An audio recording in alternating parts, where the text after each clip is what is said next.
Assalamualaikum warahmatullahi wabarakatuh. Ayo, siapa nih yang pernah datang ke paranormal atau ke dukun untuk menanyakan sesuatu atau meminta solusi atau ingin dagangannya lancar atau apalah.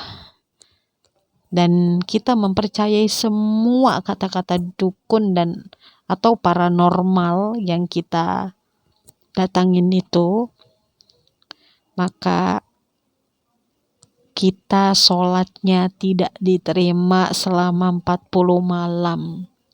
Ini hadisnya sahih, diriwayatkan oleh Imam Muslim. Jadi jangan berani-berani kita datang ke dukun atau ke paranormal, nanti sia-sia amalan sholat kita selama 40 malam. Kita baru datang, kita terima informasi dan kita percaya apa yang disampaikan dukun itu, baru percaya saja, itu hukumannya sudah berat, nggak diterima sholatnya selama 40 malam. Gimana sampai kita meminta pertolongan kepada dukun atau paranormal tersebut untuk menyelesaikan masalah yang sedang kita hadapi, atau bahkan kita meminta para dukun itu untuk mencelakakan orang yang kita benci, orang yang kita dengkiin, orang yang pernah menyakiti hati kita. Sekalipun orang itu pernah menyakiti hati kita, kita jangan sampai menjadikan sihir, santet, teluh itu adalah solusi. Karena kita sendiri yang rugi. Sekalipun kita sedekah sebanyak apapun, itu tidak akan bisa membayar dosa kita telah melakukan sihir. Karena orang yang melakukan sihir itu imannya sudah keluar dari hatinya. Dan kalau misalkan kita menyihir orang lain atau menyantet atau neluh karena kita merasa sakit hati, kita sendiri akan bertanggung jawab di hadapan Allah. Apalagi yang kita targetkan itu meninggal. Kan sudah jelas di dalam Al-Quran, siapa yang membunuh satu orang manusia itu dosanya seakan-akan membunuh seluruh manusia yang ada di dunia. Berat hukumannya. Jadi hati-hati, nggak bisa kita ganti dengan banyakin sedekah, banyakin amal-amalan baik yang sunnah-sunnah gitu.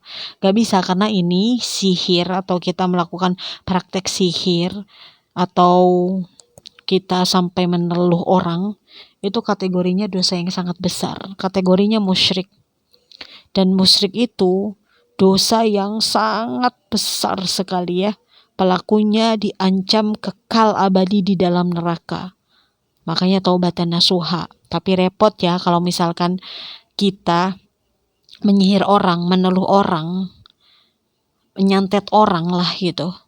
Itu kan melibatkan orang lain. Ketika orang lain itu yang kita targetkan kena, maka kita repot gitu. Repotnya kenapa? Kita minta ampun kepada Allah. Oke lah, Allah Maha Pengampun, Allah akan ampuni. Tapi kalau melibatkan manusia yang disakiti oleh kita, maka kita harus meminta keridhaan dan maaf dari manusia yang kita sakitin atau kita santet atau kita teluh atau kita sihir gitu. Tidak hanya itu, tapi juga kita harus meminta keikhlasan, keridhaan dari keluarga yang kita santet atau kita teluh atau kita sihir. Berat, gak bisa. Makanya orang yang melakukan dosa besar itu tidak bisa dihapus dengan melakukan amalan-amalan sunnah gitu ya. Melakukan amalan wajib aja tidak bisa membayarnya. Kenapa? Karena melibatkan manusia. Kan taubatan nasuha itu adalah kembali kepada Allah untuk tidak mengulanginya perbuatan itu. Allah mengampuni setiap hambanya. Tapi kalau ada keterlibatannya dengan manusia, menzolimi, itu meneluh itu kan sama salah satunya menzolimi juga kan. Maka harus betul-betul meminta keridhaan dari manusia yang kita zolimi tersebut. Dalam Islam itu menyingkirkan duri dari jalan aja itu perintah loh, sunnah ya. Bahkan pelakunya mendapatkan kemuliaan. Lah ini kita malah meneluh gitu, menyantet atau menyihir. Itu tanda-tanda orang yang memang tidak ada iman di dalam hatinya, karena imannya itu udah dicabut oleh Allah gitu. Coba dilihat di dalam Quran surat Al-Baqarah ayat 102. Coba dibaca terjemahannya, baca tafsirnya, silakan dipahami. Pada dasarnya orang yang melakukan sihir, orang yang ingin memisahkan antara suami dan istrinya dengan sihir itu, maka sebenarnya keimanannya itu udah gak ada di dalam hatinya. Karena dia lebih memilih sihir daripada Al-Quran, perintah-perintah Allah. Sihir itu memang betul ada di dunia ini gitu. Tapi ini menjadi cobaan bagi orang-orang yang beriman. Dan orang yang betul-betul kuat keimanannya kepada Allah, maka dia tidak akan mempelajari sihir. Karena dia tahu kalau mempelajari sihir, nanti keimanannya itu akan hilang dalam hatinya. Jadi hati-hati nih, orang yang rajin sholatnya, rajin puasanya, tapi dia masih bergelut dengan ilmu-ilmu seperti ini. Nyihir orang, nyantet orang, neluh orang. Bagaimana caranya suami istri itu biar terpisah. Hati-hati, hidup di dunia itu enggak lama. Kalaupun Allah kasih 60 tahun, enggak lama, enggak. Ya, untuk perjalanan di akhirat itu abadi, lama banget. Bahkan dikatakan kita nanti di padang mahsyar aja itu menunggu keputusan Allah itu 50.000 tahun loh. Dan satu hari di akhirat itu hitungannya 1000 tahun hitungan dunia. Lama banget di akhirat itu. Makanya jangan sia-siakan dengan kita membalas perilaku orang yang merasa kita ini tersakiti, terzolimi gitu. Akhirnya kita main teluh, main sihir, main santet gitu. Udahlah gitu. Jangan melakukan itu. Karena kita akan membuang-buang waktu yang memang hanya sedikit ini. Ya. Cuma sedikit gitu di dunia itu. Kalaupun kita dikasih jatah oleh Allahnya 60 tahun, tetap sebentar dibandingkan dengan akhirat negeri keabadian. Makanya kita fokusnya mencari bekal untuk akhirat saja gitu. Jangan kita menuruti hawa nafsu kita, sabar gitu. Ketika kita merasa tersakiti, terzolimi, sabar. Ya, karena sabar itu akan diganjar oleh Allah atau diganti oleh Allah dengan pahala yang berlipat ganda. Makanya hati-hati ya, jangan bergelut dengan ilmu hitam. Atau misalkan kita cinta sama wanita gitu kan, wanita tersebut betul-betul kita cintai gitu, sampai-sampai kita nggak mikir gitu wanita tersebut tuh punya suami gitu, karena kita yang saking cintanya akhirnya apa, diganggu rumah tangganya biar hancur, biar wanita itu menikah dengan saya. Wah, itu juga nggak boleh gitu. Itu sama saja orang tersebut tidak ada iman di hatinya.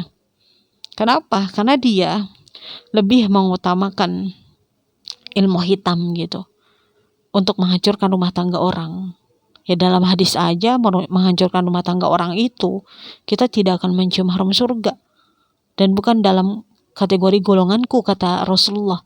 Bukan masuk ke dalam umatku gitu, kata Rasulullah. Orang yang menghancurkan rumah tangga orang, apalagi sampai menghancurkan rumah tangga orangnya itu dengan cara ya sihir double-double gitu. Dosa syiriknya iya, dosa menghancurkan rumah tangga orangnya iya gitu ya. Keimanannya dicabut di dalam hatinya, sia-sia hidup di dunia.